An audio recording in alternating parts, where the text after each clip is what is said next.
Alright, so this video is for April 9th. We'll start where we left off. A back exit, she suggested. There wasn't one. Even if there had been one, it wouldn't have helped. By the time we're on 9th Avenue heading for the Lincoln Tunnel, "They won't attack us with witnesses around," I said. "Will they?" "Mortals don't have good eyes," Annabeth reminded me. "Their brains can only process what they see through the mist." "They'll see 3 old ladies killing us, won't they?" She thought of it. "Hard to say, but we can't count on mortals for help. Maybe an emergency exit on the roof?" We hit the Lincoln Tunnel, and the bus went dark except for the running lights down the aisle. It was eerily quiet without the sound of rain. Mrs. Dodds got up in a flat voice as if she rehearsed it. She announced to the whole bus, "I need to use the restroom." "So do I," said the second sister. "So do I," said the third. They all started coming down the aisle. "I've got it," Annabeth said. "Percy, take my hat." "What?" "You're the only one they want. Turn invisible and go up the aisle. Let them pass you. Maybe you can get to the front and get away." "But you guys—" "There's an outside chance they might not notice us," Annabeth said. "You're a son of one of the big 3. Your smell might be overpowering." "I can't leave you." "Don't worry about us," Grover said. "Go!" My hands trembled. I felt like a coward, but I took the Yankees cap and put it on. When I looked down, my body wasn't there anymore. I started creeping up the aisle. I managed to get up 10 rows, then ducked into an empty seat just as the Furies walked past. Mrs. Dodd stopped sniffing and looked straight at me. My heart was pounding. Apparently she didn't see anything. She and her sister kept going. I was free. I made it to the front of the bus. We were almost through the Lincoln Tunnel now. I was about to press the emergency stop button when I heard a hideous wailing from the back row. The old ladies were not old ladies anymore. Their faces were the same, I guess, but those couldn't get any uglier. But their bodies had shriveled into leathery, brown, hag bodies with bats' wings, hands, and feet like gargoyle claws. Their handbags had turned into fiery whips. The Furies surrounded Grover and Annabeth, lashing their whips and hissing, "Where is it? Where?" The other people on the bus were screaming, cowering in their seats. They saw something all right. "He's not here!" Annabeth yelled. "He's gone!" The Furies raised their whips. Annabeth drew her bronze knife. Grover grabbed a tin can from his snack bag and prepared to throw it. What I did was so impulsive and dangerous. I should have been named ADHD Poster of the Year. The bus driver was distracted, trying to see what was going on in his rearview mirror. Still invisible, I grabbed the wheel from him and jerked it to the left. Everyone howled as they're thrown to the right, and I heard what hoped was the sound of the 3 Furies smashing against the windows. "Hey!" the bus driver yelled. "Hey! Whoa!" We wrestled for the wheel. The bus slammed against the side of the tunnel, grinding metal, throwing sparks a mile behind us. We careened out of the Lincoln Tunnel and back into the rainstorm. People and monsters tossed around the bus. Cars plowed alongside like bowling pins. Somehow, the driver found an exit. We shot off the highway through a half-dozen traffic lights and ended up barreling down one of those New Jersey rural roads where you can't believe there's so much nothing right across the river from New York. There were woods to our left, the Hudson River to our right, and the driver seemed veering towards the river. Another great idea. I hit the emergency brake. The bus wailed, spun, full circle on the wet asphalt, and crashed into the trees. The emergency lights came on, the doors flew open, the bus driver was the first one out, the passengers yelling as they stampeded after him. I stepped into the driver's seat and let them pass. The Furies regained their balance. They lashed their whips at Annabeth while she waved her knife and yelled in ancient Greek, telling them to back off. Grover threw tin cans. I looked at the open doorway. I was free to go, but I couldn't leave my friends. I took off the invisible cap. "Hey!" The Furies turned, burying their yellow fangs at me, and the exit suddenly seemed like an excellent idea. Mrs. Dodd stalked up the aisle, just as she used to do in class, about to deliver my F math test.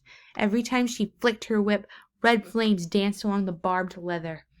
Her 2 ugly sisters hopped on top of the seats on either side of her, crawled towards me like huge nasty lizards. "Percy Jackson," Mrs. Dodd said, and accent that was definitely from somewhere farther south than Georgia. "You've offended the gods. You shall die." "I liked you better as a math teacher," I told her. She growled. Annabeth Grover moved up behind the Furies, cautiously looking for an opening. I took the ballpoint pen out of my pocket and uncapped it. Riptide elongated into a shimmery, rock double-edged sword. The Furies hesitated. Mrs. Dodds felt Riptide's blade before. She obviously didn't like seeing it again. "Submit now," she hissed. "You will not suffer eternal torment." "Nice try," I told her. "Percy, look out!" Annabeth cried. Mrs. Dodds lashed her whip around my sword handle while the Furies on each side lunged at me. My hand felt like it was wrapped in molten lead, but I managed not to drop Riptide. I stuck the Fury on the left with its hilt, sending her toppling down into the seat. I turned and sliced the Fury on the right. As soon as the blade connected with her neck, she screamed and exploded into dust. Annabeth got Mrs. Dodds in a wrestler's hold and yanked her backwards while Grover ripped the whip out of her hand. "Ow!" he yelled. "Ow! Hot! Hot!" The Fury I'd hilted slammed came at me again, talons ready, but I swung Riptide and she broke open like a piñata. Mrs. Dodds was trying to get Annabeth off her back. She kicked, clawed, hissed a bit, but Annabeth held on while Grover got Mrs. Dodds' legs tied up in her own whip. Suddenly, they both shoved her backwards into the aisle. Mrs. Dodds tried to get up, but she didn't have room to flap her bat wings, so she kept falling down. "Zeus will destroy you," she promised. "Hades will have your soul." "Rakamas Maya Vismani," I yelled. I wasn't sure where this Latin came from. I think it meant, "Eat my pants." Thunder shook the bus. The hair on the back rose. "Get out," Annabeth yelled at me. "Now." I didn't need any encouragement. We rushed outside and I found the other passengers wandering around in a daze, arguing with the driver, running around in circles yelling, "We're all gonna die!" A Hawaiian-shirted tourist with a camera snapped my photograph before I could recap my sword. "Our bags!" Grover realized. "We left our—" Boom! The windows of the bus exploded as passengers ran for cover.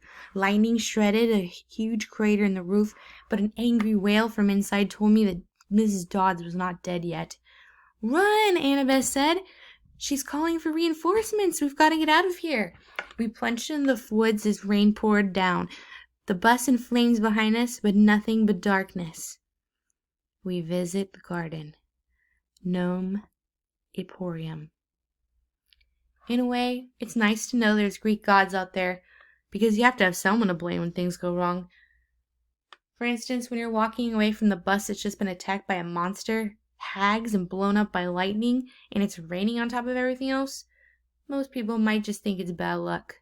When you're half-blood, you understand that some divine force really is trying to mess up your day. So there we were, Annabeth Grover and I, walking through the woods along the New Jersey riverbank, the glow of the New York City making the night sky glow yellow behind us, and the smell of the Hudson reeking in our noses.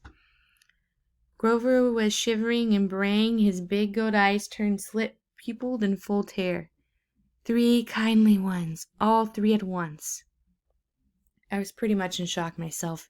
The explosion of the bus window still rang in my ears, but Annabeth kept pulling us along, saying, "Come on, the further we get away, the better." "All that money was back there," I reminded her. "Our food, our clothes, everything." "Well, maybe if you hadn't decided to jump into a fight." "What did you want me to do? Let you get killed?" "You don't have to protect me, Percy. I would have done fine."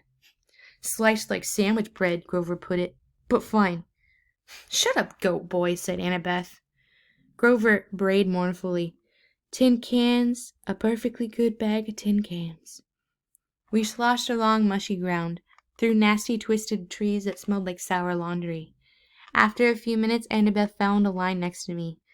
"Look, her voice faltered. "I appreciate your coming back for us, okay? That was really brave. We're a team, right?" She was silent for a few more steps. "It's just that if you died, aside from the fact that we really suck for you, it wouldn't mean our quest is over.